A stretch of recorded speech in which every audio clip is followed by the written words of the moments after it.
ഏട്ടൻ ഫ്രീ ആണല്ലോ, എന്നൊരു പണി കൊടുക്കാം. ഏട്ടാ എന്താണ്? പിന്നല്ലേ ആ നാളത്തെ കല്യാണത്തിന് ഞാൻ സാരിയാണ് ചുരിദാറാണ് ഇടേണ്ടത്. ദൈവമേ, സാരി എന്ന് പറഞ്ഞാൽ ഇപ്പോഴത്തൊന്നും വാങ്ങിയിട്ടില്ല. ചുരിദാർ ഇപ്പോൾ കഴിഞ്ഞ ആഴ്ച ഒന്ന് വാങ്ങിയത്. അപ്പോൾ ചുരിദാർ എന്ന് പറയാം. ചുരിദാർ ഇട്ടോ, അതാ നല്ല ഭംഗിയുണ്ട് എനിക്ക്. ഓ ഓക്കെ ഏട്ടാ, ഞാൻ ഇന്നിപ്പോ വരട്ടോ. ഏട്ടാ ഞാൻ റെഡി ആയി പോവല്ലേ? എന്നിട്ട് നാളെ കല്യാണം, നമുക്ക് ഇന്ന് ക്ഷണല്ല. അതൊക്കെ അറിയാ, നിങ്ങളല്ലേ പറഞ്ഞേക്ക് ചുരിദാറാണ് രസം.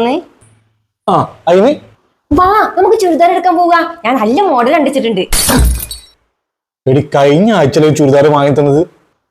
ഓ നിങ്ങൾ കഴിഞ്ഞ ആഴ്ച വാങ്ങിയത് ചുരിദാറാണ്. ഇതിന്റെ കോല് നോക്കി ഞാൻ ഇട്ടിട്ട് 3 പരിപാടിക്ക് പോയി. നമുക്ക് വേറെ ചുരിദാർ വാങ്ങിക്കാൻ പോവാം.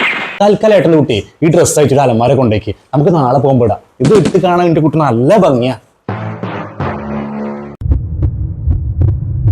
ഒരുമാതിരി മറ്റടുത്ത പരിപാടി ആയിട്ട് എടുത്തിട്ട് ഞാൻ അവിടെയുള്ള പഴയ സാരി എടുത്ത് നാളെ പോവാന്ന് വിചാരിച്ചപ്പോ നിങ്ങളല്ലേക്ക് ചുരിദാർ വാങ്ങി തരാന്ന് വെറുതെ മോഹിപ്പിച്ചത്. നിങ്ങളിതൊന്നും പറയണ്ട. ഞാനതല്ല. പറഞ്ഞ വാക്കിന് മേലാണ് വാണീറ്റ് വാ.